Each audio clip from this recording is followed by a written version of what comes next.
Alors, bonjour. Bienvenue à l'Institut français de Kinshasa, Al de la Gombe, dans le cadre de nos rencontres de jeudi numérique. Aujourd'hui, jeudi 3 novembre, euh, c'est le nouveau mois qui vient de commencer. C'est aussi à l'Institut français de Kinshasa. C'est le mois de novembre qui est dédié au numérique. Donc, nous disons que c'est le mois de novembre numérique. Il y aura pas mal d'activités autour de ces mois de novembre et nous allons présenter ça après. Donc, pour aujourd'hui, le thème de jour, c'est faut-il avoir peur de l'intelligence artificielle? De plus en plus, on parle des robots intelligents, des machines intelligentes, des logiciels super intelligents. Donc nous allons essayer un peu d'en débattre avec l'intervenant du jour qui est Plamedi Moutsenga. Il est IT Software Engineering, Data Engineering et algorithmicien. Plamedi, vous avez la parole. Merci pour la parole. Nous allons entrer directement dans le vif du sujet.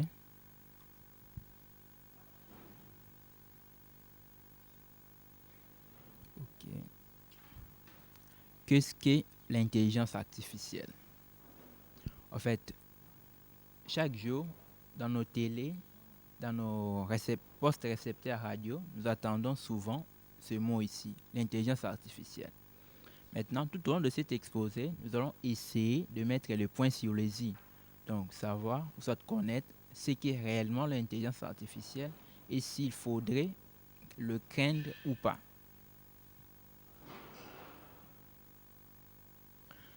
Nous allons d'abord commencer, nous allons faire une petite récap avant d'évoluer. Nous devons noter que l'intelligence artificielle n'a pas une définition précise. Donc, on ne peut pas avoir une définition précise de l'intelligence artificielle. Pourquoi? Parce que elle est pluridisciplinaire, c'est-à-dire elle fait intervenir plusieurs domaines à la fois. Il y a le mathématique, l'optimisation, les sciences cognitives, tout ça. Voilà pourquoi on a du mal à donner une définition un peu plus précise de l'intelligence artificielle. Maintenant, il faudrait comprendre que l'intelligence artificielle, ou soit le logiciel ou des robots intelligents, pour comprendre d'abord ce qui est intelligent, nous devons en connaître quelques actions. Parmi ces actions, nous avons l'apprentissage, c'est-à-dire un logiciel ou un outil intelligent doit être capable d'apprendre. Deuxièmement, les raisonnements. Troisièmement, la compréhension. Quatrièmement, saisir de vérité. Donc, c'est-à-dire un outil intelligent doit saisir de vérité. Quatrièmement, nous avons voir des relations de données. Je vais m'expliquer. Et puis, cinquièmement, considérer les significations. Sixièmement, séparer les faits et les croyances. Quand on parle de l'intelligence artificielle, on doit avoir un logiciel ou un système capable d'apprendre sur le monde réel. Ça, c'est de 1. Première de qualité. Deuxièmement, il doit raisonner. Et il doit avoir un raisonnement rationnel. Il doit comprendre. Il doit saisir des vérités. Alors, comment est-ce qu'il va saisir des vérités? Nous le verrons dans la suite. Il doit connaître des relations entre les données. Il doit connaître des relations, c'est-à-dire trouver des relations entre une personne et ce qu'il fait dans la vie. Considérer les significations qu'il apprend et saisir ou soit séparer les faits et des croyances. Je vais m'expliquer.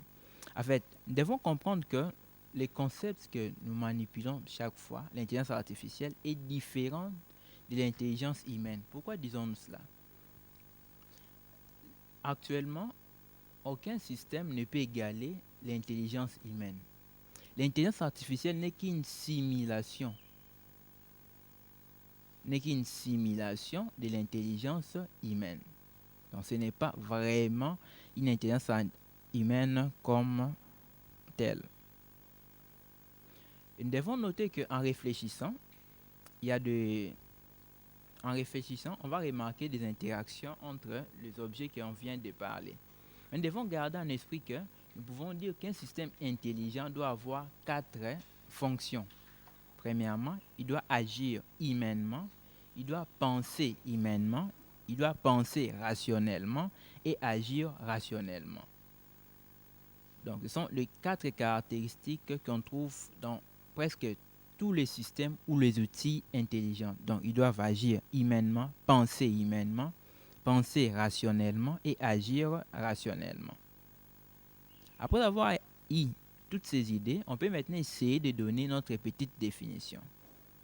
Nous pouvons dire que l'intelligence artificielle est définie comme étant l'ensemble des théories et des techniques mises en œuvre en vue de réaliser des machines capables de simuler l'intelligence humaine. Nous devons noter que les machines sont capables de simuler l'intelligence humaine. Nous allons voyager dans les temps en voyant l'historique de l'intelligence artificielle. Comment est-ce qu'il a évolué? Nous devons noter que l'intelligence artificielle a vu le jour aux années 1950 avec un Anglais, Alan Turing. Donc c'est lui qui est d'ailleurs considéré comme le père de l'intelligence artificielle. Alors, comment est-ce que l'intelligence artificielle a vu des jours? Il y avait une dizaine de chercheurs qui s'étaient réunis pendant l'été de 1956 pour assister à un séminaire consacré à ce thème Dartmouth College, donc concentré au thème de l'intelligence artificielle dans un collège aux États-Unis. Maintenant, John McCarthy, l'un des pères fondateurs, celui qui a eu l'idée de donner ce mot-là que nous attendons tous les jours, l'intelligence artificielle. Pourquoi il a eu cette idée-là? Parce qu'il voulait créer, et donc l'ensemble de ces chercheurs-là, ils voulaient créer un système capable de simuler l'intelligence humaine. En fait, ces systèmes-là, comme ils cherchaient un nom précis, ils ont dû l'appeler intelligence artificielle. Après ce séminaire, il y a eu maintenant 2 écoles de pensée. C'est-à-dire, il y a 2 camps qui s'étaient érigés. Il y a d'autres camps qu'on appelle de connexionnistes et il y a d'autres camps qu'on appelle de symbolistes. C'est-à-dire, les connexionnistes sont des personnes soit qui adhèrent à l'idée qu'on doit créer des systèmes intelligents à partir des connexions neuronales. C'est-à-dire, on doit simuler les cerveaux humains. C'est ça leur idée. Et les symbolistes, ils disent qu'on doit créer des systèmes intelligents à partir de la logique. Donc, on doit partir de la logique mathématique pour aboutir à des systèmes intelligents. En ayant toutes ces idées en tête, on peut se dire l'intelligence artificielle a déjà commencé depuis les années 1950. Alors, pourquoi cet engouement actuellement? Nous devons noter que l'intelligence artificielle a connu de bonnes et de mauvaises périodes. Notamment, le premier, c'est le premier hiver de l'intelligence artificielle. Après avoir suscité l'intérêt aux années 1950 entre 50 et 57, aux années 1970, l'intelligence artificielle avait connu l'hiver, c'est-à-dire il n'avait plus, dans ce domaine-là, l'intelligence artificielle n'avait plus de financement pour continuer des recherches. Et des laboratoires de recherche presque partout dans le monde ont dit arrêter avec des recherches concernant l'intelligence artificielle. Alors, qu'est-ce qui a poussé cela? Cet hiver est venu parce que le pionnier de l'intelligence artificielle avait donné des idées un peu déplacées par rapport à ce que ces machines-là allaient faire. Notamment, il disait que dans 10 ou 20 ans, on allait déjà avoir des voitures volantes, des voitures sans chauffeur, déjà aux années 1950. Et quand les gens ont investi, 20 ans plus tard, ça ne s'est pas passé comme prévu. Et ils ont dit fermer et puis refaire encore des recherches. Après, 10 ans plus tard, aux années 80, il y a encore des retours en investissement par rapport à d'autres recherches qui s'étaient faites et puis pour aller encore plus loin avec l'intelligence artificielle. Et puis il y a encore eu le deuxième hiver, vers les années 90. Pourquoi? Non pas parce qu'ils n'avaient pas de financement, mais cette fois-ci, ils avaient des financements, mais ils étaient bloqués du côté matériel. Il n'y avait pas de machines capables de faire tourner des systèmes si complexes, d'où ils étaient bloqués. Ils étaient obligés encore de refermer des laboratoires de recherche. Après ces années-là, il y a eu retour des investissements et finalement, le grand moment est venu aux années 2010. Qu'est-ce qui s'est passé? On dit qu'il y a eu percée technologique.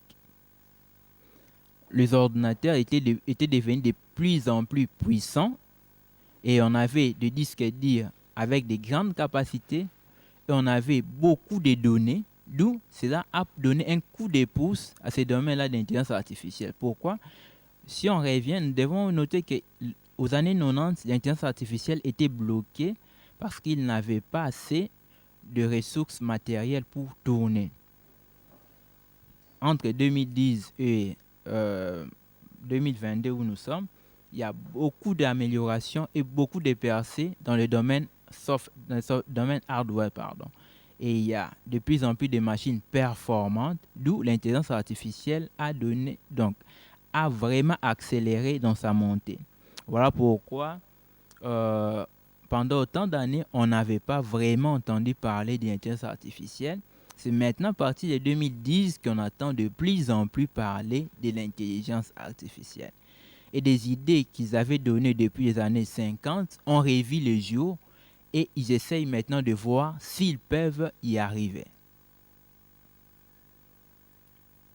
Ok. Après avoir fait un petit tour dans le passé, nous allons maintenant voir ce que fait l'intelligence artificielle. Nous avons une image, nous allons réfléchir sur cette image pendant 2 secondes. En réfléchissant, on voit une dame en train de faire la cuisine. C'est-à-dire, elle est en train de mélanger des choses pour aboutir à un résultat précis. Pourquoi cette image ici? Cette image nous rappelle que l'intelligence artificielle repose sur des algorithmes. Si on revient sur l'image, on voit la dame avec beaucoup de choses sur la table. Il veut sûrement faire un gâteau. Maintenant, pour y arriver, il prend le œuf, il prend un peu de lait, tout ça, il le mélange. C'est comme ça avec l'intelligence artificielle. L'intelligence artificielle combine des algorithmes pour aboutir à un résultat donné. C'est-à-dire, c'est comme des fonctions mathématiques. Nous connaissons tous ce qu'est une fonction mathématique. En entrée, on a un objet et en sortie, on a un autre objet. Maintenant, cet objet de sortie va réagir en fonction des éléments qu'on lui donne en entrée. C'est comme ça avec l'intelligence artificielle. Avec des algorithmes de l'intelligence artificielle, on a des données en entrée qui doivent réagir en fonction de ce que en fonction de ce qu'ils nous donnent en entrée pour aboutir à un résultat final en sortie. Voilà un peu ce qu'on peut comprendre de ce que fait réellement l'intelligence artificielle pour ne pas aller trop techniquement. Nous allons maintenant voir ce qu'est capable de faire l'intelligence artificielle actuellement. Au moment où nous parlons, l'IA, donc l'intelligence artificielle, je vais souvent l'appeler l'IA, est capable de faire la prédiction, de faire la détection, de faire l'identification et la planification et la prise de décision. Il est pris que l'échantillon. La prédiction, c'est-à-dire quoi? Donc, l'IA est capable de prédire l'intérêt d'une personne, donc utilisateur ou utilisatrice, d'un site web par rapport à son navigateur, ou soit par rapport au contenu qu'il tire. C'est-à-dire, très souvent, moi, j'aime des films ou des séries novellas. En me connectant, c'est ça ce que moi, je regarde. Et avec des algorithmes d'intelligence artificielle, par exemple de Netflix, ils peuvent me proposer par rapport à mes goûts. Pourquoi? Parce qu'ils ont l'historique de mon navigateur. C'est ça ce qui est capable de faire actuellement l'IA. Venant à la détection, on peut détecter une photo, donc une personne dans une photo. On peut détecter aussi que ça, par exemple, ça c'est un faux dollar, ça c'est un vrai. Il y a beaucoup d'applications par rapport à la détection. Et dernièrement ici, par rapport à notre pandémie de coronavirus, il y a eu des gens qui ont développé des applications ou soit des systèmes pour détecter si une personne a son masque ou non. On n'a pas besoin d'avoir un agent à la porte pour voir si vous avez porté un masque ou pas. Dès que vous arrivez, une caméra vous prend la capture. Une caméra vous prenne. Et puis après avoir été enregistré par la caméra envoie directement l'image au serveur, là où est logé le système intelligent. Lui, il traite directement et il donne les résultats si la personne a un masque ou non. L'identification, on peut aussi trouver, par exemple, une personne sur une photo, pas seulement ça. C'est qu'on fait souvent avec nos navigateurs. Si un texte est écrit, par exemple, en anglais, et qu'on veut les traduire, on utilise souvent Google Translate pour traduire en français ou en lingala, parce qu'actuellement, ils ont aussi lingala. Ils vont identifier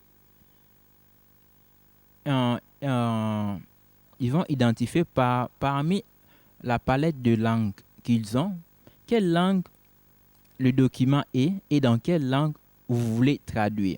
C'est ça, le fait d'identifier. Par exemple, un document est en français, vous voulez le traduire en anglais, le logiciel ou soit l'application va détecter directement que le document est en français et il va vous donner le choix pour choisir la langue où vous voulez traduire.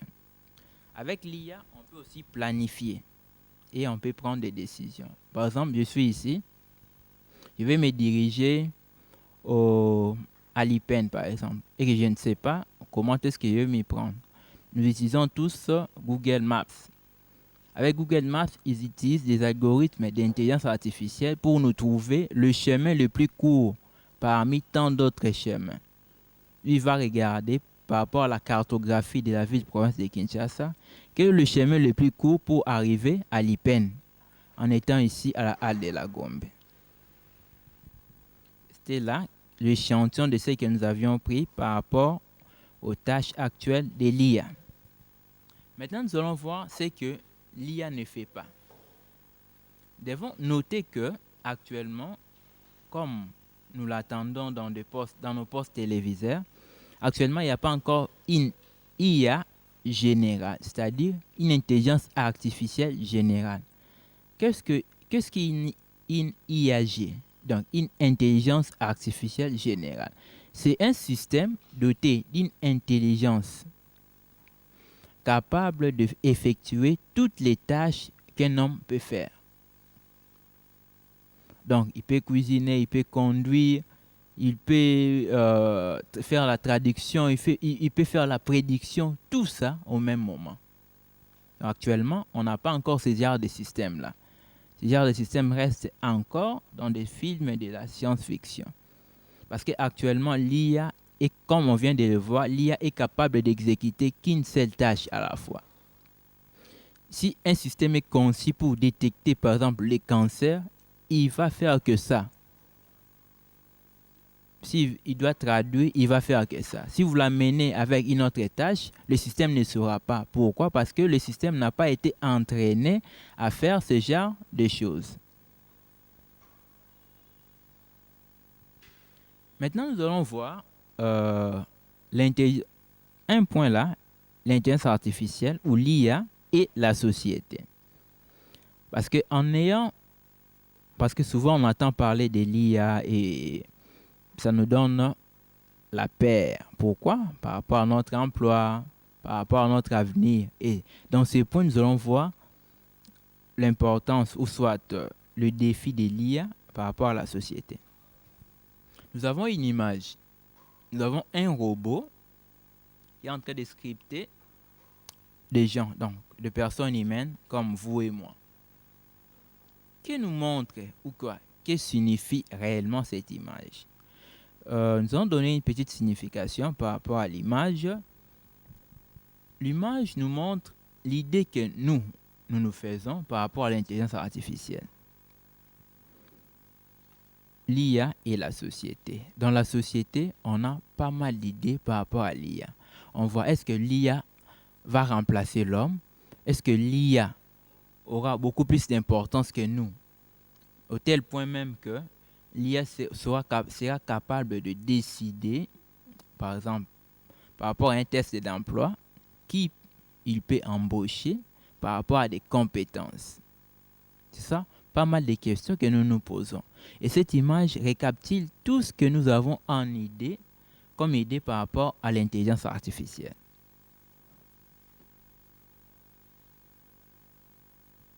Deuxième point.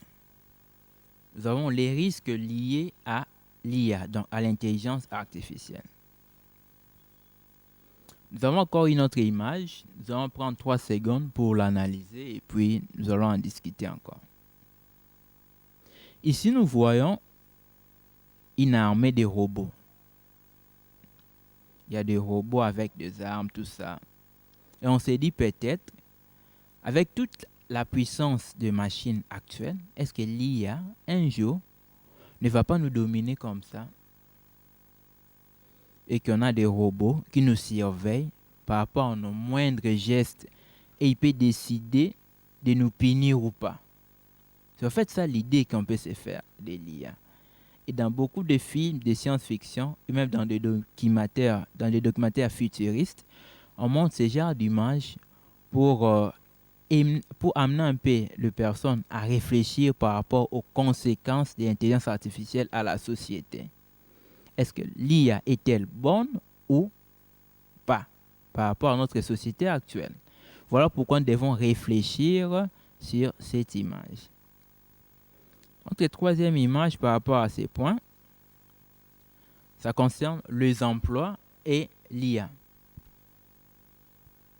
On voit ici, par exemple, nous sommes dans le domaine de l'imagerie médicale.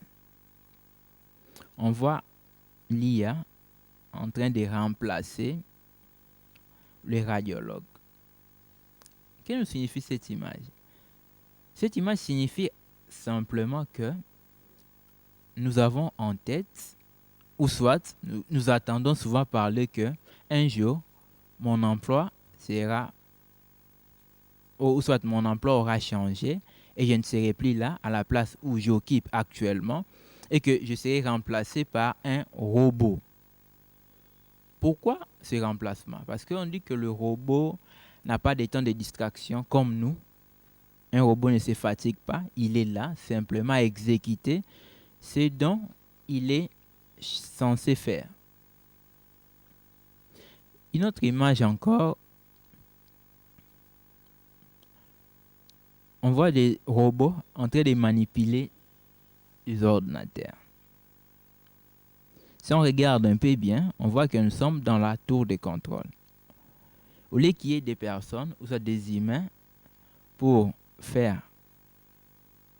communiquer avec des avions, ici on met des robots pour le faire. Et ça nous laisse un peu pervers face à cette. Après avoir analysé toutes ces images, nous allons maintenant faire une petite analyse. Pourquoi faire une analyse? Nous devons noter que les analyses faites par rapport aux organisations internationales et par rapport aux ONG dépendent d'un pays à un autre, d'une région à un autre, d'un lieu à un autre. Parce que la révolution numérique n'a pas encore touché le monde entier actuellement. Et nous devons noter aussi que ces études ou ces statistiques sont faites par des sondages ensemble. Et il y a une chose qu'on ne doit pas oublier, on ne doit pas confondre un métier et une tâche. Parce que très souvent, dans des films, dans les documentaires futuristes, on dit que des métiers seront changés et d'autres seront morts. Ils ne vont plus exister. Si nous revenons à l'image de la radiologue, là, on voit que la personne a été changée, ou soit la personne a été remplacée par un robot. Et non pour exécuter toutes les tâches, mais et non pour remplacer ou soit refondre tout un métier, mais pour une tâche spécifique qui est la détection de la maladie. Parce qu'actuellement, il y a des systèmes d'IA puissants pour détecter les cancers, pour prévenir même. Il y a des systèmes utilisés, par exemple, pour prédire que dans 2 ou 3 ans, telle personne aura telle maladie. Il y a aussi également les timings et l'automatisation sans IA et également l'environnement. Tout ça, nous devons tenir compte de tous ces éléments. Maintenant, nous allons parler de métier. Chacun d'entre nous ici a un métier qu'il exerce, que ce soit en freelance, comme on adore le dire, en tant que développeur, ou soit dans une entreprise. Quel est l'impact de l'intelligence artificielle ou de l'IA face au métier? Nous allons segmenter l'impact de l'intelligence artificielle par rapport à différents métiers. Nous allons d'abord commencer par le premier, le métier du passé. Pourquoi nous avons fait un petit tour au passé? Pour noter tout simplement que l'automatisation n'est rien d'autre qu'une histoire humaine. Et elle n'a pas commencé aujourd'hui. Donc déjà depuis le 19e siècle, il y avait avec la révolution industrielle, il y avait des métiers, soit il y avait des métiers ou des tâches qui ont été supprimées et il y avait d'autres qui les ont remplacées. Donc actuellement également, si l'IA arrive à changer ou à réinventer d'autres métiers ou d'autres tâches, devons les trouver un peu normales. Pourquoi? Parce que c'est déjà ça la nature humaine.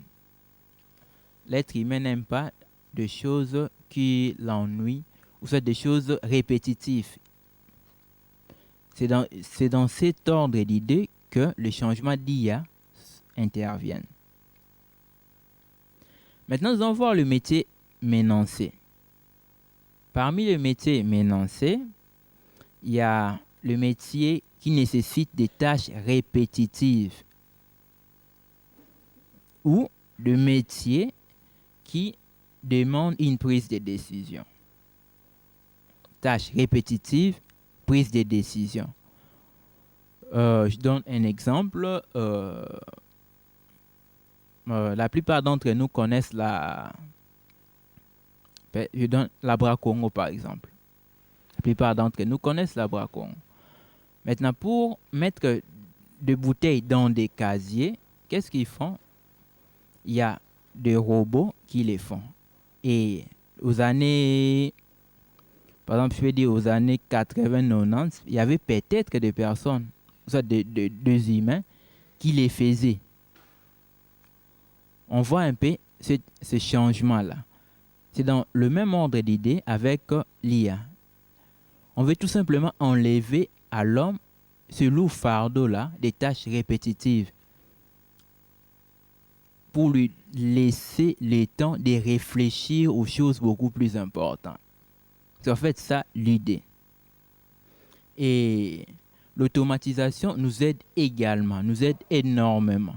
Aujourd'hui, on sait classer ou soit on sait détecter un médicament erroné ou soit déjà expiré juste à partir d'un téléphone portable, d'un smartphone. On peut tout simplement prendre la photo, soit scanner les codes QR, soit les QR codes d'un médicament donné, et on peut déjà voir là où il était fabriqué et tous les identifiants logés dans les serveurs de l'entreprise même.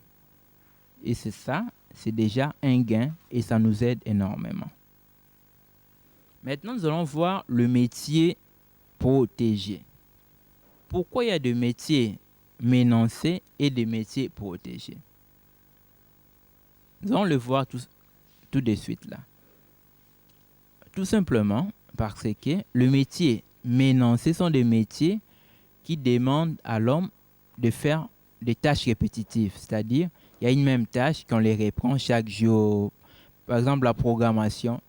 Pour ceux qui programment, il y a des tâches qu'on doit répéter chaque jour. Et avec l'IA, on enlève ce fardeau-là en laissant beaucoup plus de temps à faire d'autres choses. Le métier protégé. Nous devons noter que l'IA, avec la révolution de l'intelligence artificielle, l'IA réinvente notre façon de vivre, notre façon de penser. Il y a actuellement des métiers protégés face à l'IA. Non protégés extérieurement, mais par rapport à une période donnée. Quels sont ces métiers? Les métiers qui demandent de la créativité. Le métier qui demande de la créativité. Un. Deuxièmement, il y a des techniciens, ceux qui font la maintenance. Parce que nous avons des systèmes d'IA qui doivent tourner et ces systèmes demandent énormément d'énergie. Et pour fonctionner, pour être en bon état, il doit y avoir des humains pour veiller au bon fonctionnement de ces systèmes-là. Pour l'instant, nous pouvons dire que ces métiers-là sont des métiers protégés. Il y a également des métiers de service. Les métiers de service, il y a des artistes, il y a ceux qui font le BTP, donc bâtiment, travaux publics. Parce qu'actuellement, au moment où nous sommes, on ne peut pas prendre le risque de prendre des robots pour faire l'immeuble, par exemple, ou pour faire un pont. On ne peut pas encore prendre ces risques-là à l'ère où nous sommes. Il y a les professionnels de la santé et également des enseignants. Ils sont protégés, mais non éternellement, pour cette période où on n'a pas encore des systèmes capables de les remplacer ou soit d'améliorer certaines de leurs tâches. Nous allons maintenant parler d'un point très sensible face à l'IA. C'est l'éthique de l'IA. On dit que les technologies de l'IA sont prometteuses. Nous avons vu beaucoup de bienfaits de l'IA. Alors, quel est l'apport de l'IA dans la société? Nous venons déjà de le voir. Maintenant, face à ces apports-là, ça nous pousse à nous poser une question par rapport à l'éthique. Est-ce que nos données personnelles seront-elles bien gardées? Est-ce que? Maintenant, on voit quelques-unes des questions que nous avons recensées par rapport à l'éthique liée à l'intelligence artificielle. Nous avons premièrement le risque d'atteinte à la vie privée. 2. Risque de limiter la liberté de choix et l'autonomie. 3. Les risques de discrimination.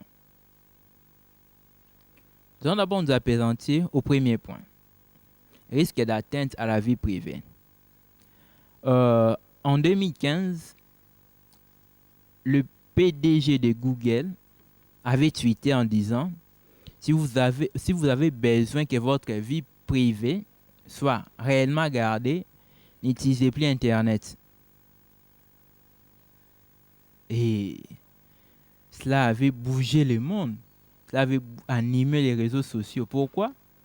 Parce qu'ils disent ce qui est vrai. Ce qu'il les faisait déjà en cachette et il est dit en connaissance, il est dit à la place publique. Il le met à la connaissance de tout le monde. Si aujourd'hui nous voulons que notre vie soit cachée, réellement privée, ne devons pas la mettre sur Internet. Pourquoi il avait dit ça? Parce que tout ce que nous faisons actuellement, nos photos, nos contacts, souvent on l'enregistre sur Gmail. Et ce n'est pas pour rien qu'il garde ça. Il est stocké quelque part. Même si nous effaçons, ce n'est pas du tout effacé. Parce que rien n'est réellement supprimé dans un disque dur. D'où, lorsqu'on met déjà quelque chose sur Internet, nous devons savoir que ça ne nous appartient plus. Et cela, inquiète un peu les gens. Pour ce premier point, on peut noter d'abord les risques d'atteinte à la vie privée. Le deuxième point, les risques de limiter la liberté de choix et d'autonomie.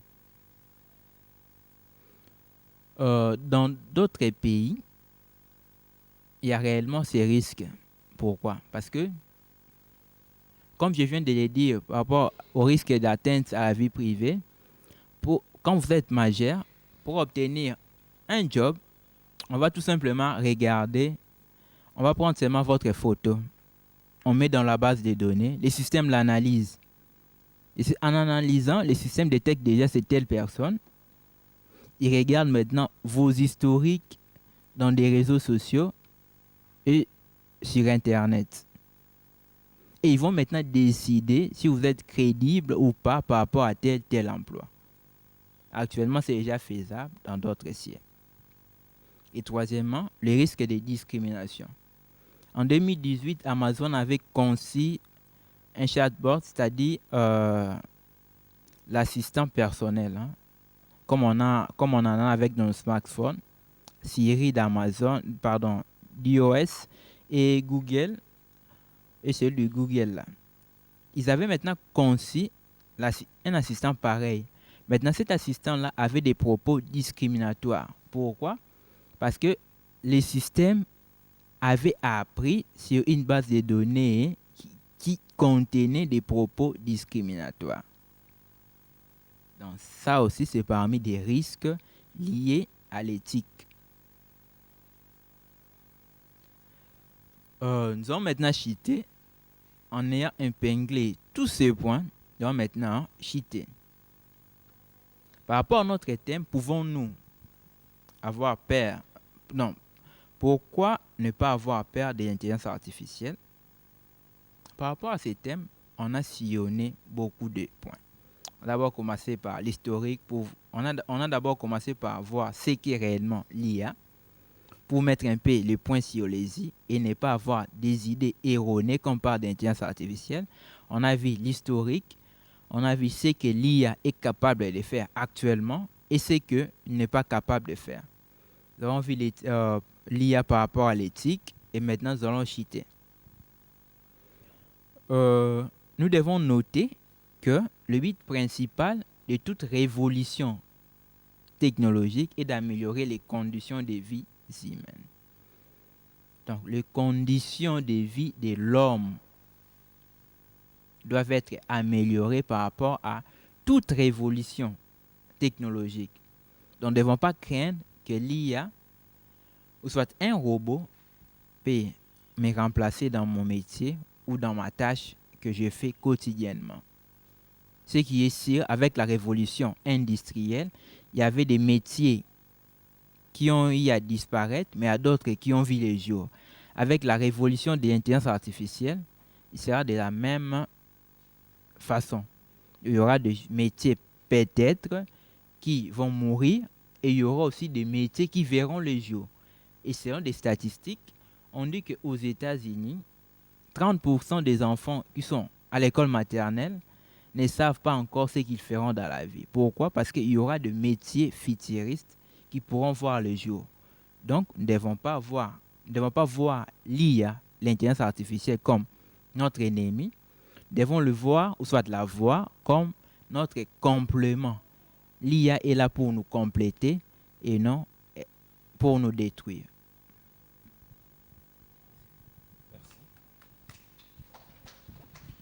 Merci beaucoup, Plamedi, pour votre explication.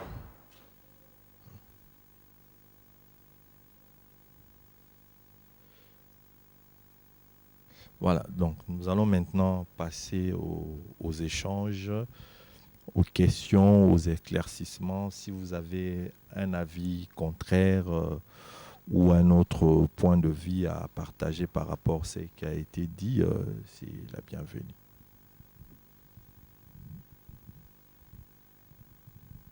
Il y a une question. Moi, j'ouvre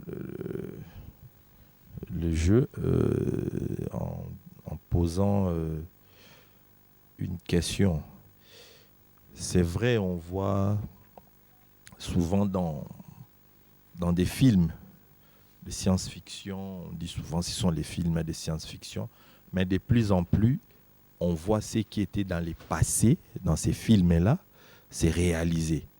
On voit par exemple, à l'époque, on voyait quand on était tout petit là, dans les films genre XOR, quelqu'un qui va sur un écran, communiquer avec quelqu'un, on le voit ça, avec une caméra, tout ça là. On le voit réellement. À l'heure actuelle, on peut se communiquer, on peut parler avec quelqu'un qui est à distance, on le voit. On a vu dans des films où il y a eu des robots qui s'est rébellés contre leurs créateurs. Les créateurs qui voulaient les détruire, parce que c'est l'intelligence. Ils ont une capacité à réfléchir et à raisonner. Et maintenant, ils se sont détournés contre leurs créateurs. Est-ce peut-être dans 50 ans, vu que l'intelligence artificielle va évoluer, nous allons-t-il pas assister à ce genre de scénario où un robot qu'on a conçu quelque part pour m'aider dans mes tâches ou tout ça, mais je veux me débarrasser de ces robots-là, ils se rebellent contre moi. Est-ce que nous n'allons pas assister à ce genre de scénario? Merci beaucoup pour votre question. La question, je vais la diviser en deux. La première partie, je vais d'abord commencer par répondre par rapport au film de la science-fiction. Pouvons dire actuellement que ce qu'on avait vu dans des films de science-fiction se réalise, oui. Je peux donner un exemple. Il y a le film de Terminator. On voyait déjà des smartphones. Et vers 2007, on en a eu réellement. Oui. Mais avec l'intelligence artificielle, c'est tout à fait différent. L'IA, comme je viens de le dire, fonctionne sur base des algorithmes. Les algorithmes sont régis par rapport aux préceptes mathématiques.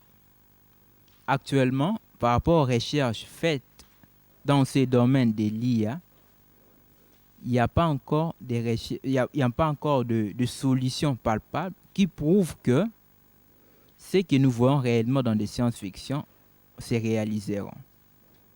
Il y a même Yann LeCun, qui est directeur chargé d'IA sur Facebook, c'est lui-même le père de Deep Learning. Donc, Deep Learning, c'est une partie de l'intelligence artificielle qui nous aide à détecter des visages, tout ça. Dans une des articles qu'il avait publié récemment, il a dit ceci, que ils n'ont pas encore trouvé la formule mathématique possible pour faire une IAG.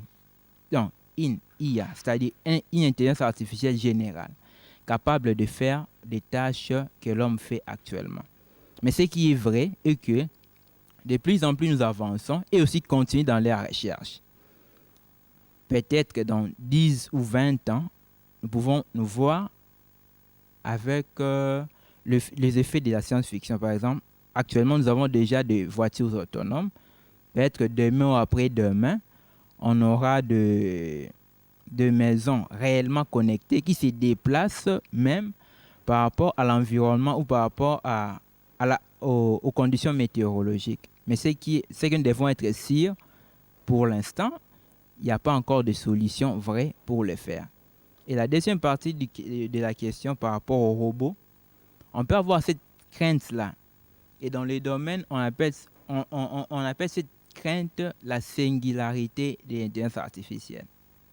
C'est quoi la singularité? La singularité n'est rien d'autre que la capacité que peut avoir l'intelligence artificielle à prendre sous son emprise l'être humain, donc à dominer l'humain.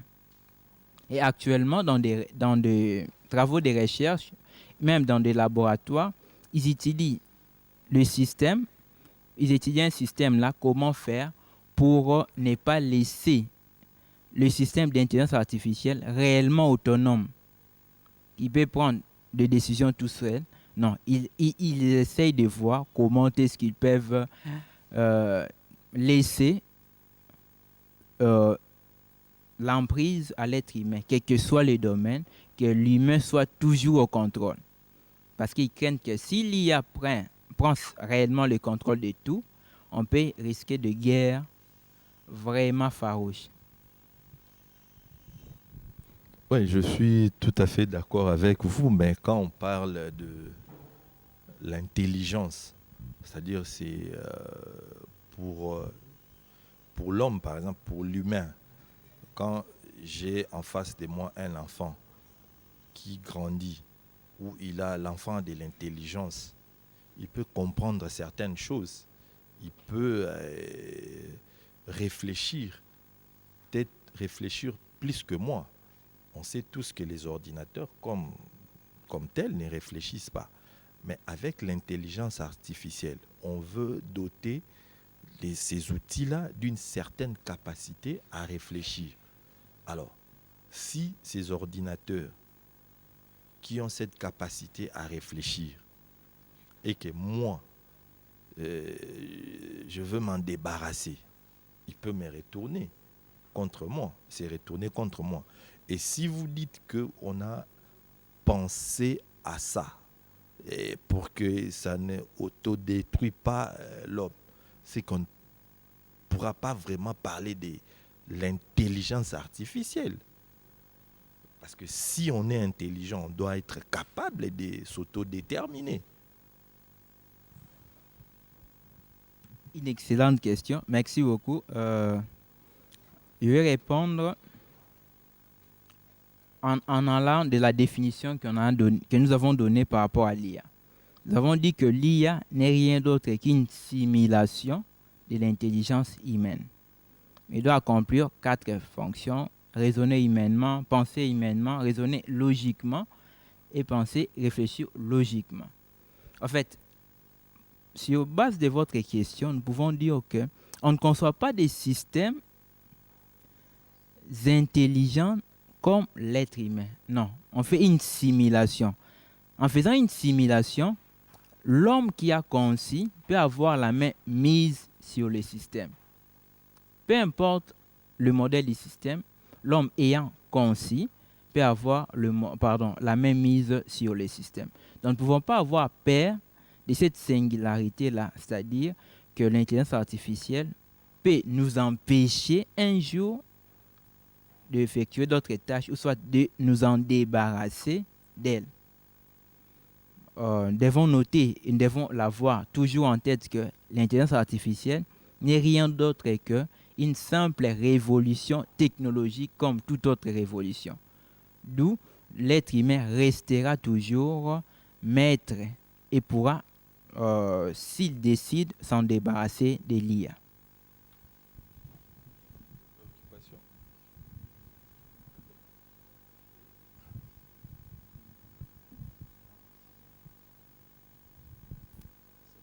Je peux mettre ici. Merci beaucoup pour la parole.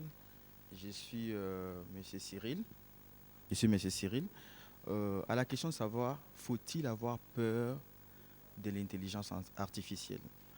Au départ, où j'avais dit que l'intelligence artificielle permet de simuler l'intelligence humaine. Elle permet d'agir humainement, penser humainement, agir rationnellement et penser rationnellement. Quelque part, vous avez parlé de l'imagerie médicale. Vous avez dit que on peut avoir des robots, des systèmes de robotisation qui peuvent aider les humains dans la prise de décision ou soit dans le diagnostic de certaines pathologies. Mais qu'en est-il de la conséquence que peut y avoir une machine qui simule l'intelligence humaine, qui n'a pas la même capacité de voir, la même capacité de comprendre la maladie dans la suite de la prise en charge de malades dans la société. Je donne un exemple. Par exemple, vous avez un système de robotisation qui a une tâche spécifique à diagnostiquer les problèmes du cerveau. Par exemple, certaines tumeurs cérébrales ou soit les accidents vasculaires cérébraux comme les AVC. et que la machine tombe en panne, par exemple, ou que la machine a un petit problème dont je ne sais pas, vous qui savez bien, vous qui êtes du domaine, est-ce que ça peut avoir la suite sur un médecin? Parce que le médecin aura les images, par exemple, d'un scanner réalisé par la machine.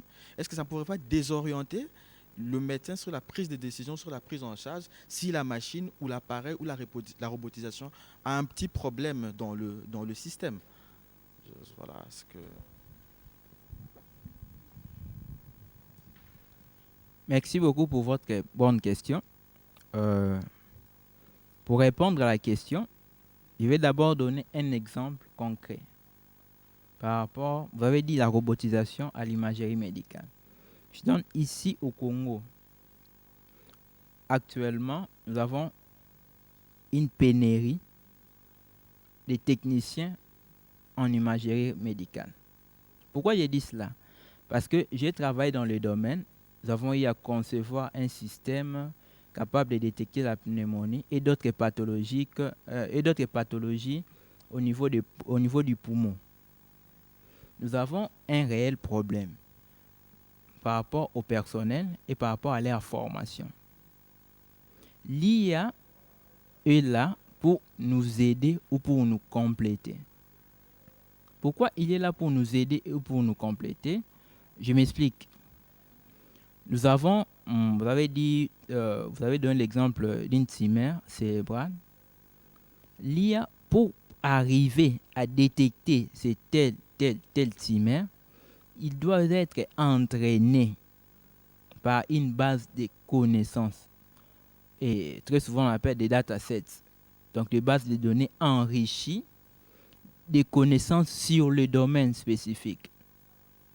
Peut-être que nous, êtres humains, pouvons avoir du mal à lire 500 livres à une journée. Mais l'IA est capable de lire plus de 1000 livres.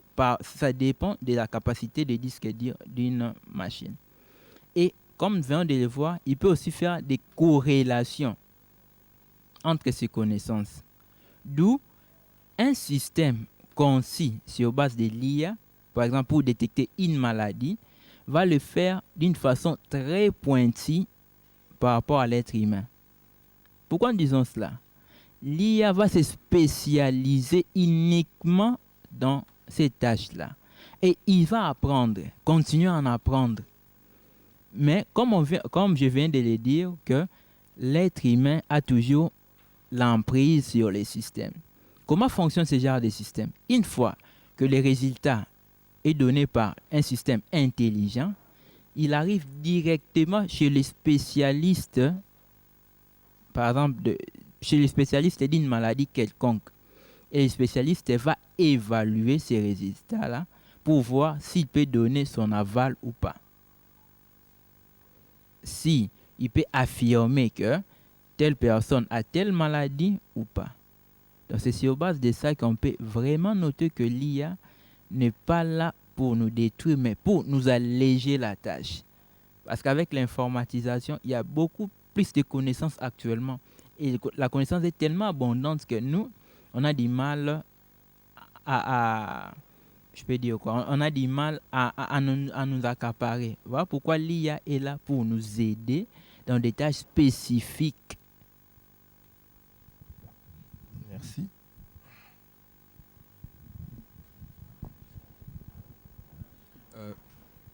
Merci pour la parole.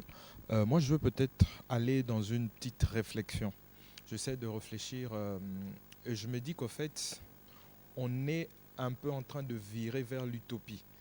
Parce que dire que l'IA complète ou remplace l'homme, c'est en fait un peu utopique ou contradictoire. Pourquoi? Parce que je refais juste un schéma. L'homme, c'est une créature divine. L'homme n'arrive pas au pied de la divinité.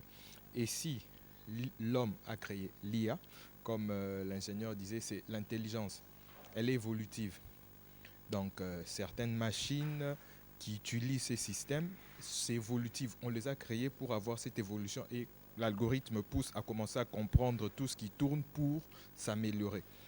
Et inconsciemment, d'une manière éthique, on adapte le comportement de l'homme à une certaine dépendance. Et humainement parlant, quand l'homme commence à dépendre de quelque chose, ça devient une habitude et après ça devient une nature. Et même si on dit que ça ne vient pas remplacer, on finira par ça. Pourquoi je le dis? Parce que l'homme s'habituera à avoir toujours quelque chose qui vient l'aider, qui vient le remplacer, et ça deviendra un comportement. Et même la génération qui vient après, nous, on n'a pas eu de calculettes peut-être pour faire des calculs mentaux, mais nos enfants qui viennent avec des tablettes aujourd'hui, des téléphones, c'est difficile. Tu demandes même à un enfant 3 fois 4, il ne sait pas réfléchir directement, il se réfère directement à une calculatrice ou à un téléphone, parce que c'est maintenant ce qui est normal ou adapté à la génération actuelle. Et avec l'IA, c'est ma réflexion, je ne sais pas, on peut débattre sur ça, je crois qu'on arrivera aussi à ça. L'homme se dira, bon, si telle machine peut déjà traiter telle chose, bon, ça pourquoi je continue à le faire si je peux créer une machine qui peut le faire? Et on va arriver à créer des machines qui vont commencer à combler tout. Et comme vous le dites, il y aura des métiers qui vont disparaître parce qu'il y a des robots maintenant qui le font. Et l'homme deviendra oisif et ça deviendra un comportement clair. Et vous qui inventez ces genres de machines, je donne un exemple, je me dis, l'ordinateur peut faire telle chose, envoyer des mails. Bon, pourquoi moi je dois commencer à enlever la table pour le ranger? Alors je crée aussi un autre robot pour commencer à ranger la maison. Bon, mais pourquoi je dois encore commencer à préparer? J'ai créé. Et petit à petit, on y va dans ça jusqu'à ce qu'on revient dans cette problématique où l'IA, il y aura un choc au fait social entre l'IA et l'homme. Je pense que ça crée un comportement petit à petit de dépendance de l'homme à la robotique. En tout cas, c'est ma réflexion. Je ne sais pas si ça peut être commenté. Merci.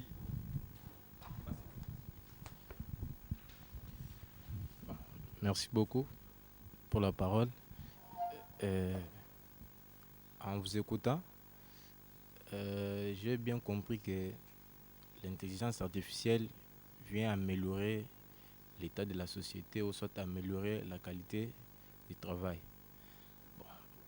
En étant ici, je me suis demandé, est-ce que nos ingénieurs, ou soit les gens qui sont venus avec l'intelligence artificielle, est-ce qu'ils ont aussi pensé à ce que, parce que vous avez parlé qu'avec l'intelligence artificielle, il y a des métiers qui sont menacés.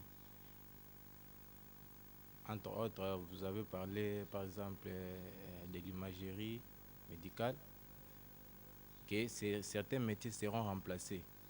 Alors, est-ce que vous avez pensé à ce que, parce que ce n'est pas tout le monde qui feront partie du domaine technique, ou soit ce n'est pas tout le monde qui feront partie de ces métiers-là qui ne seront pas remplacés. Mais pour ces gens-là qui seront effectués des métiers menacés, quel sera leur sort? C'est un peu ça ma réflexion.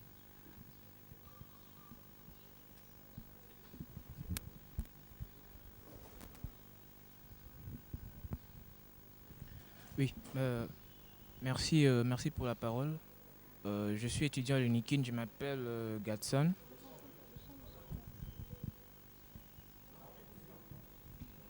Ah ok, oui, oui. Ma préoccupation va dans le même sens avec l'AMI, avec l'intelligence artificielle. Faut-il avoir peur de l'intelligence artificielle? Oui, avoir où nous en sommes aujourd'hui avec le phénomène en question, on peut remarquer que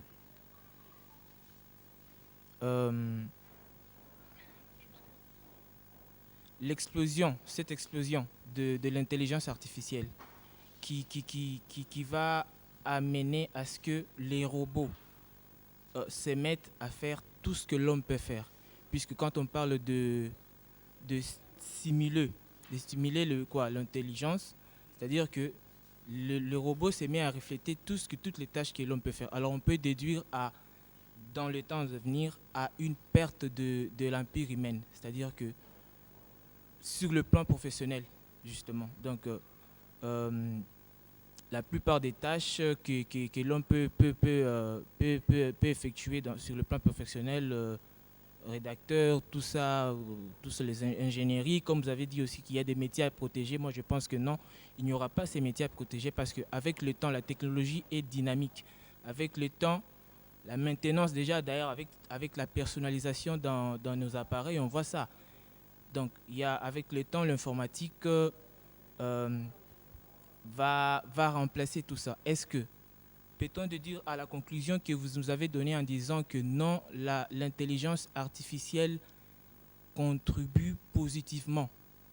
Donc, il ne faut pas avoir peur. Moi, je dis que oui, il faut avoir peur. Avec le temps, il y aura des conséquences néfastes face à cette nouvelle technologie. Et une deuxième question. On a martelé sur l'invention de l'intelligence artificielle 1989. Et dans la même année, il y a Internet qui apparaît aussi. Est-ce qu'il y a un rapport entre les deux concepts?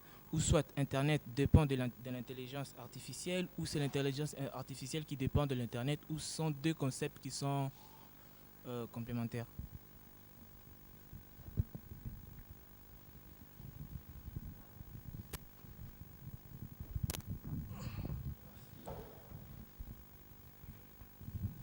Merci pour vos questions et préoccupations.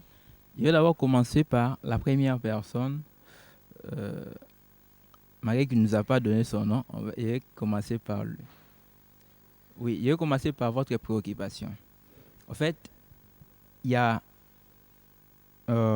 actuellement, il y a une problématique face à l'intelligence artificielle. Quelle est cette problématique-là?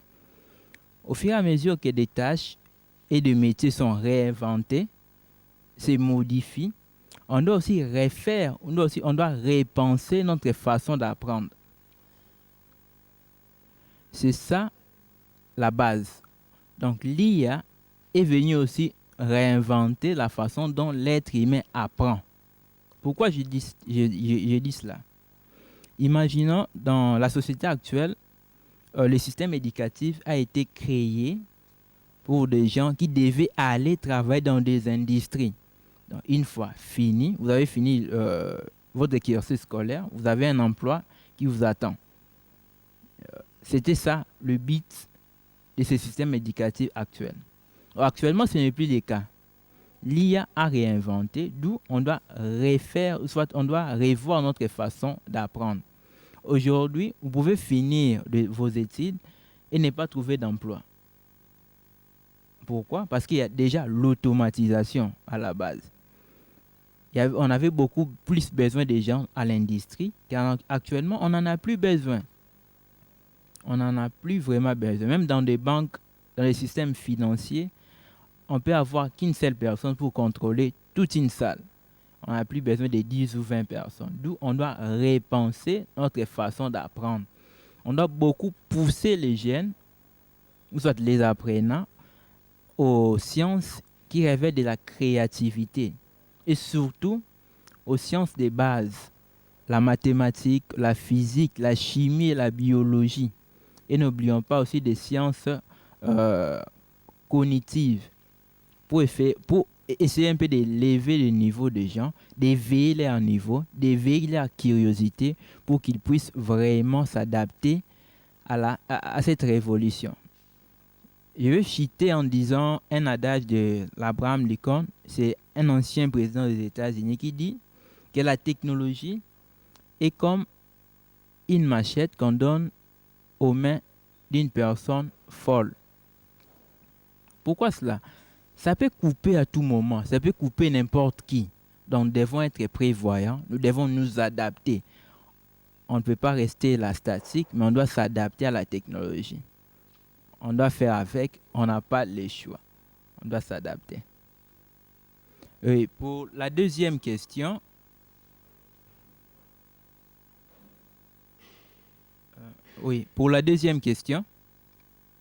pour notre ami, par rapport à ses craintes liées à l'emploi, tout ça, je vais vous dire une chose, que l'intelligence artificielle, comme je viens de le conclure, est là pour aider l'être humain. Je donne un exemple concret. Actuellement, dans la société, nous sommes dans une société inégalitaire. Pourquoi je dis cela? Si vous faites mal vos études ou si vous n'avez pas eu les moyens d'étudier, vous voyez comme si votre avenir est gâché. Pourquoi? Parce que vous n'aurez pas un bon emploi, vous n'aurez pas l'argent pour survivre avec vos besoins technologiques et financiers. Avec l'avènement de l'intelligence artificielle, l'IA est venue pour pallier à cette société inégalitaire. Que vous étudiez ou non, actuellement, vous pouvez faire tout ce qu'une personne, je vais dire, comme on les qualifiait de personnes estimées, pouvait faire. Vous pouvez le faire simplement avec l'IA. Et vous pouvez aussi apprendre de vous-même à partir de votre maison. On ne doit pas seulement voir l'aspect négatif, on doit aussi avoir l'aspect positif de l'intelligence artificielle. Aujourd'hui, avec l'ONU avait organisé par exemple une réunion par rapport à l'intelligence artificielle pour voir comment est-ce qu'il peut financer l'apport de l'intelligence artificielle dans le monde entier pour combler le besoin du numérique dans les pays pauvres et les pays sous-développés.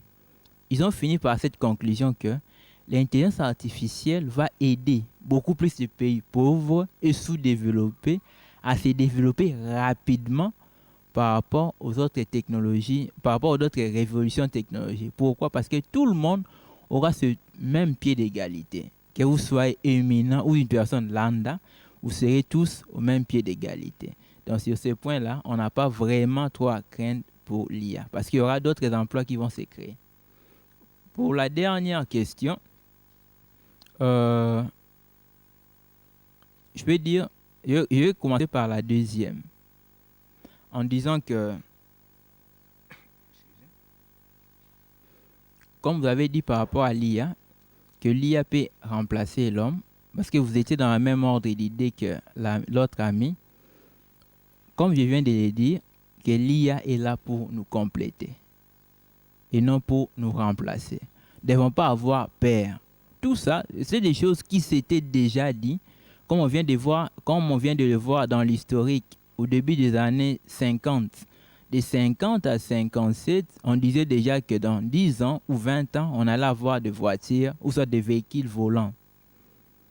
Et jusqu'à-là, on n'en est pas encore. Donc, c'est le domaine scientifique. Il faudrait beaucoup de recherches, mais nous également, nous devons rester dynamiques. On ne doit pas rester statique. Et voilà, c'est en fait ça pour répondre à ta question. Je peux intervenir dans quelque chose m'est venu à l'esprit. C'est vrai que vous dites qu'on n'a pas à craindre, il y aura des métiers qui vont exister ou des nouveaux métiers qui vont être créés. Finalement, je vois que les métiers qui vont exister, ce ne seront que les métiers qui font de la technologie, qui créent de l'intelligence artificielle. Je prends un exemple dans le domaine de la finance. Avant, dans les banques, on voyait qu'il y avait des caissières partout quand on venait pour retirer de l'argent. Maintenant, de plus en plus, les caissières sont remplacées par les distributeurs de billets. Dans les domaines, par exemple, de la santé, vous avez dit oui, il y a encore, mais on voit il y a des opérations qui sont faites par des robots avec beaucoup plus de précision. On remplace déjà les médecins. Dans le domaine de l'éducation, avant, on allait dans une école pour apprendre tout ça là. Finalement, il y a des applications, on peut apprendre facilement et à distance sans pour autant passer son temps à l'école.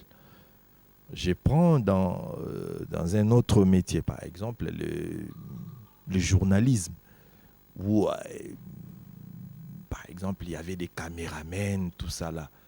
On peut, avec un ordinateur, faire les mixages tout seul. Donc, il y a les caméramens, on peut juste placer les caméras de gauche à droite. On fait une émission seul. Donc, tous les caméramens, tous les monteurs, tous les autres là vont disparaître, remplacés par l'intelligence artificielle. Donc, au finish, c'est comme si il n'y aura que les métiers qui créent l'intelligence artificielle qui va démarrer.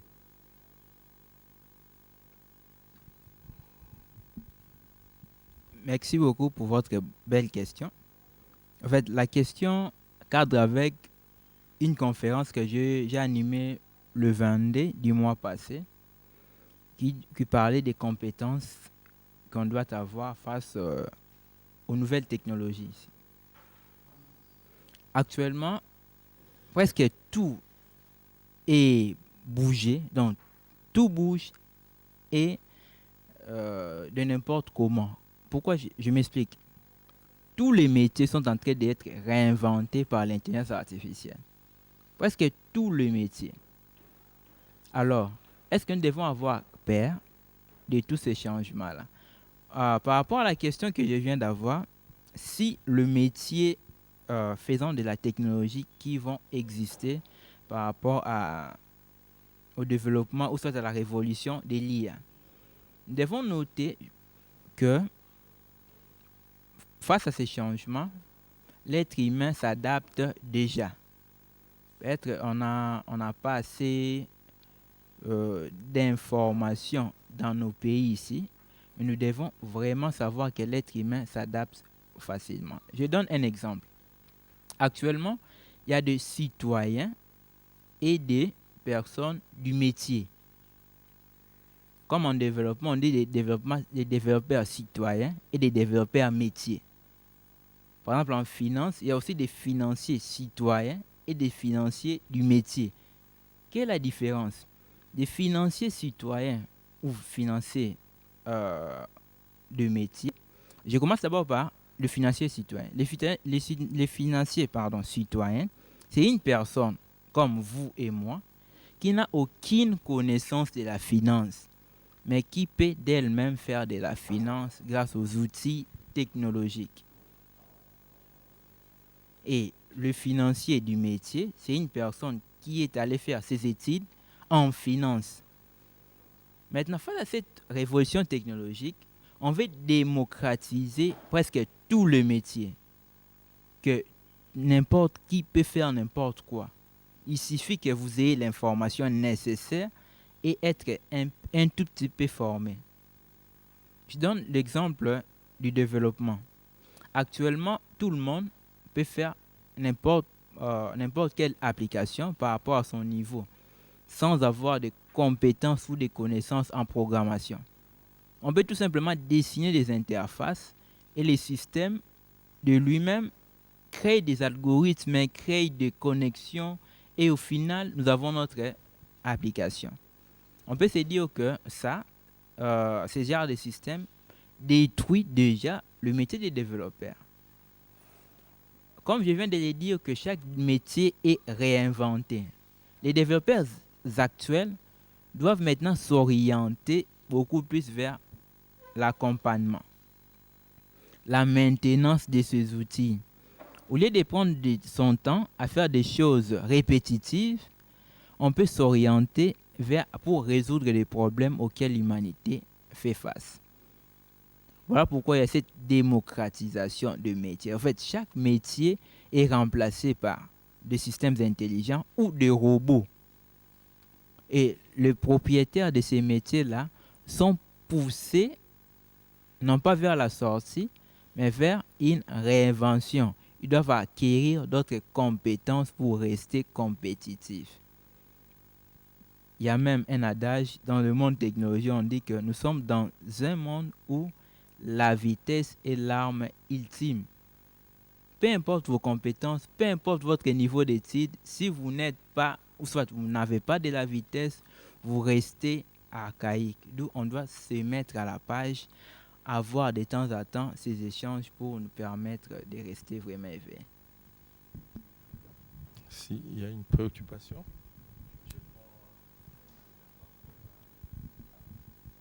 Ouais. En fait, je voudrais un peu ajouter un peu quelque chose, ou soit poser une question à propos de notre thème d'aujourd'hui. Faut-il avoir peur de l'intelligence artificielle? Apparemment, vous êtes en train de se pencher trop sur les avantages de l'intelligence artificielle. Moi, maintenant, j'aimerais un peu savoir les inconvénients au futur. Quels sont les inconvénients de l'intelligence artificielle dans le futur? Donc c'est ça au moins ma petite question.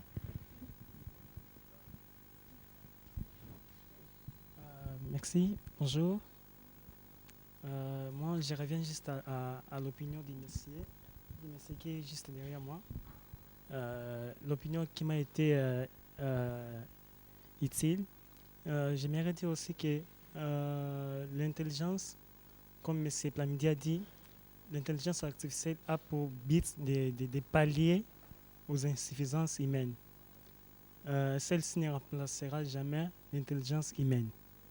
Donc c'est tout ce que j'ai voulu partager. Bonjour, je m'appelle Kadi, je suis journaliste. Alors j'ai mon opinion par rapport à ce thème. Déjà quand j'ai vu ça, faut-il avoir peur de l'intelligence artificielle?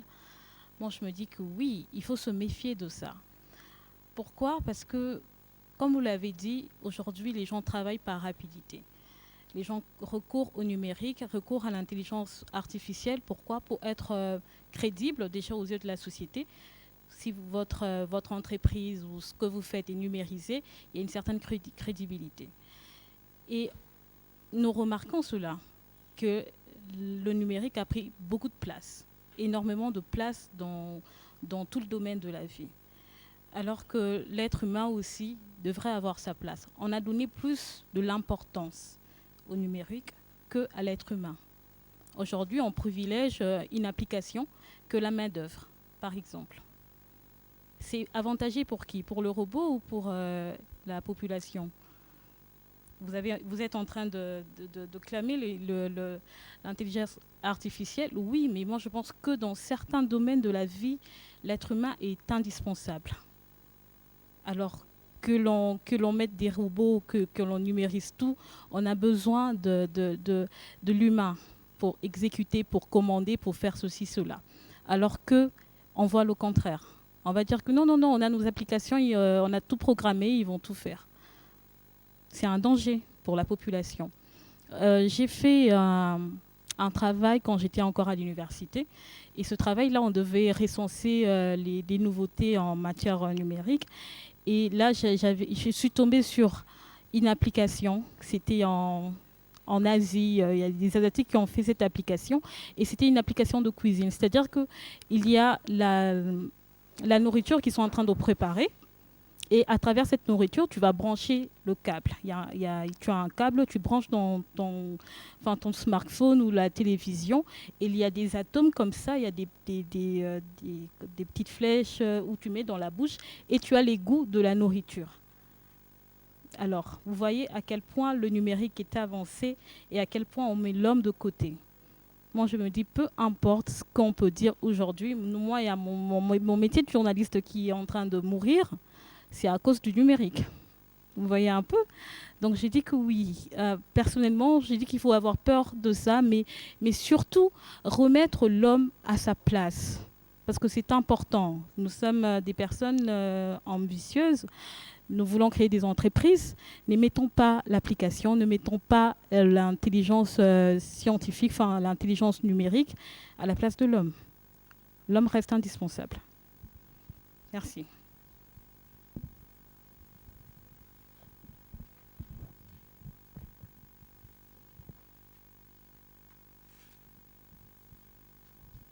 Oui, pour la première question, pour répondre à votre question, je vais dire que l'intelligence artificielle n'a pas que des avantages, mais il a des inconvénients.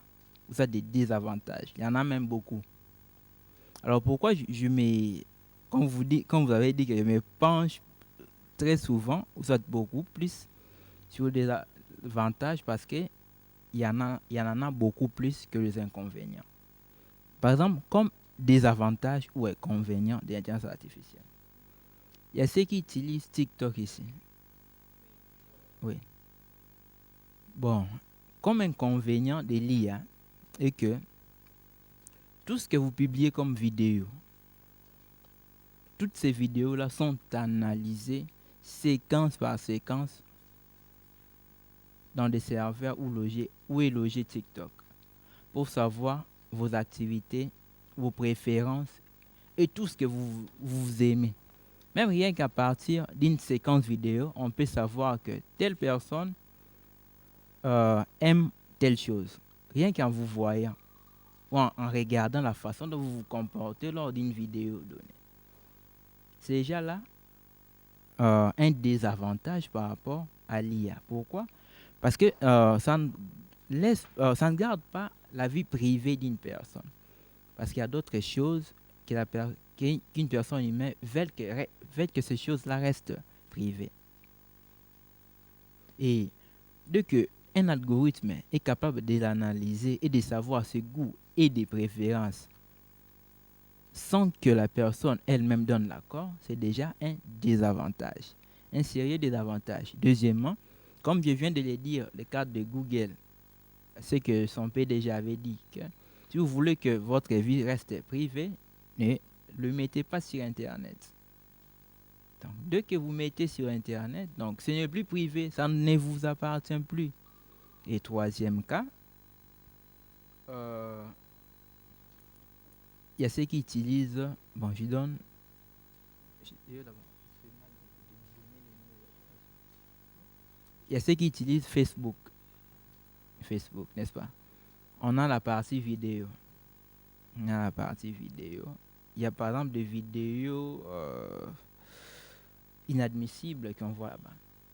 Et une fois que vous naviguez sur votre téléphone et que vous arrivez sur la vidéo, si vous faites plus de 2 secondes, le système sait déjà que vous aimez ça.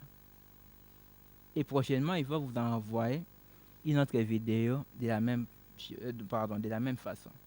En fait, tout ça, sont des désavantages liés à l'intelligence artificielle. Donc, nos données ne sont plus privées, mais ils sont exposés chez les algorithmes. Et ces algorithmes sont conçus par des personnes humaines, donc qui ont leur goût et leurs préférences. Par exemple, comme j'avais donné un autre exemple, dans d'autres pays, on ne peut pas vous admettre dans tel emploi par rapport à votre historique de navigation. Vous avez regardé ça, donc vous n'êtes pas crédible. C'est en fait ça, d'autres désavantages de l'IA. Pour la deuxième question, concernant si nous pouvons avoir peur ou pas de l'intelligence artificielle, comme l'a dit notre journaliste, vous avez dit même que votre métier est en train de mourir. Non. En fait, le métier du journalisme n'est pas en train de mourir. Il est tout simplement en train d'être réinventé.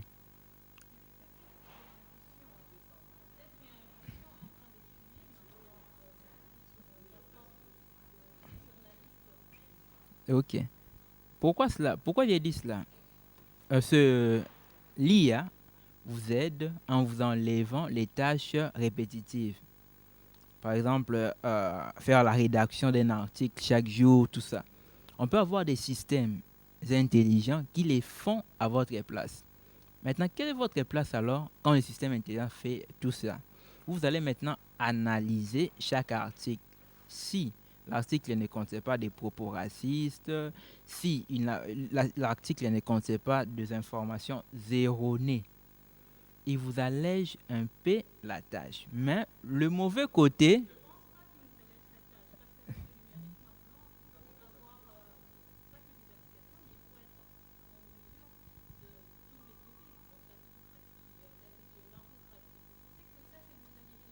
en fait, je dis que vous n'êtes pas censé tout maîtriser. Bon, je vais m'expliquer. Je m'explique. Pourquoi vous n'êtes pas censé tout maîtriser? Avec la photographie, tout ça, le montage vidéo, tout ça, vous n'êtes pas maîtrisé, vous n'êtes pas censé maîtriser comme un expert du domaine. Non. Comme je viens de le dire, il y a des outils qui vont vous permettre à vous, rédactrices, de faire tout ça sans avoir de connaissances sur le domaine. Vous pouvez monter une vidéo sans avoir de connaissances en montage vidéo. Aujourd'hui, c'est faisable. D'où il y a des points, il y a des apports et aussi des inconvénients. Comme inconvénient, comme dans votre métier, il y a des fake news, des fausses informations qui circulent sur la toile. Donc, il est très difficile de connaître une bonne information d'une mauvaise information. On voit même dans d'autres médias, il y a des intox pour détecter des fausses informations pendant la semaine. C'est vraiment là le côté négatif de l'intelligence artificielle par rapport à votre métier.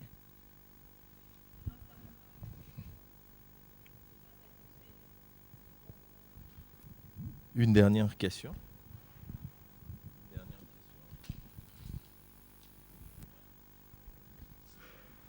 Merci pour la parole.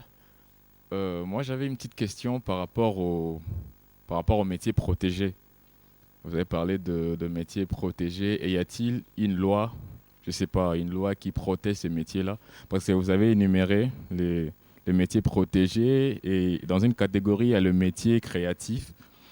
Et vous avez dit que c'est protégé, mais il y a pas longtemps, il y avait un rappeur virtuel qui avait même signé dans un grand label et tout. Il a même fait des featuring et tout. Parce que le rap, c'est un métier, c'est de la musique, c'est un métier créatif. Est-ce qu'il y a-t-il une loi qui protège ces métiers-là? On a parlé aussi des journalistes et autres. Y a-t-il une loi qui protège ces métiers-là, qu'on ne puisse pas toucher, qu'on ne puisse pas créer des robots, des intelligences artificielles qui vont remplacer ces personnes-là?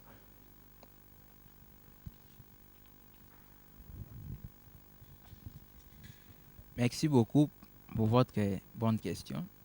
En fait, ces métiers protégés ne sont pas protégés par des lois, non.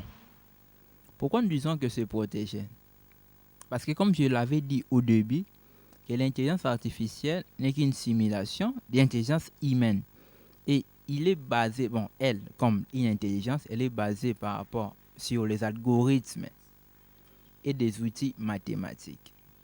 Par rapport au métier créatif, donc qui fait appel à l'imagination, ces métiers-là, comme je viens de le dire, comme je l'avais d'ailleurs dit que ces métiers-là sont protégés. Non protégés éternellement, mais pour une période donnée. Pourquoi je dis cela? Comme vous avez dit, il y a également en 2018, Google avait conçu une intelligence artificielle capable de reproduire les dessins que nous voyons la nuit au ciel. Et on disait que cette intelligence artificielle a fait preuve de la créativité. Or, en soi, ce n'était pas ça. Comment est-ce qu'il avait fonctionné? Il a pris, donc l'intelligence avait appris sur les images du ciel dans n'importe quelle définition, dans n'importe quelle position. Et c'était sur base de ça que cette intelligence artificielle était arrivée à reproduire ce qu'on voyait sur l'image. Donc, l'image du ciel éclairé, avec des étoiles, tout ça. Et avec l'exemple que vous venez de donner de l'arabe, actuellement même, il y a des gens qui conçoivent des systèmes pour concevoir des chansons. Alors, comment est-ce qu'ils font de la même chose? Ils vont apprendre sur les chansons passées et maintenant, l'intelligence artificielle va maintenant reproduire, non d'une façon correcte, mais d'une façon, il va prendre ça. Donc, il prend dans chaque portion, il donne maintenant ce que lui pense mieux par rapport à chaque portion. Ce n'est pas vraiment de l'imaginaire. Or, le métier protégé sont métiers qui font vraiment appel à l'imagination. Actuellement, au stade où nous sommes, il n'y a que l'être humain qui peut imaginer des choses un peu plus évoluées. Il y a une chose, je vais citer en disant une chose. Il y a le PDG de Microsoft qui a dit ceci. Le mal, ce n'est pas l'intelligence artificielle que nous créons, mais c'est plutôt les hommes les hommes censés les implémenter. Donc, les hommes qui créent des applications en se basant de cette technologie-là. Donc, la technologie elle-même n'a pas de problème. Et maintenant, c'est à nous, êtres humains, que nous créons des applications pour nuire à nos semblables. C'est ça ce qui devient mauvais. En soi, la technologie n'est pas mauvaise. Et par rapport au métier protégé, il n'y a que l'être humain qui va décider si ce métier-là restera protégé ou pas. Sinon, on va dire, ah, vous êtes artiste, je peux aussi créer une application qui va faire de l'imagination pour créer ce que vous faites. C'est en fait ça l'idée. Merci beaucoup. Merci, ingénieur Plamedi, pour vos réponses et votre exposé.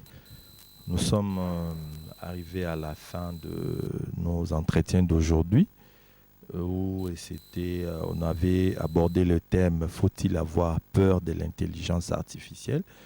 Après des échanges, les débats, les questions, les explications, je pense que chacun d'entre nous va repartir au moins avec quelque chose, si réellement il faut avoir peur ou soit c'est vraiment notre ami l'intelligence artificielle.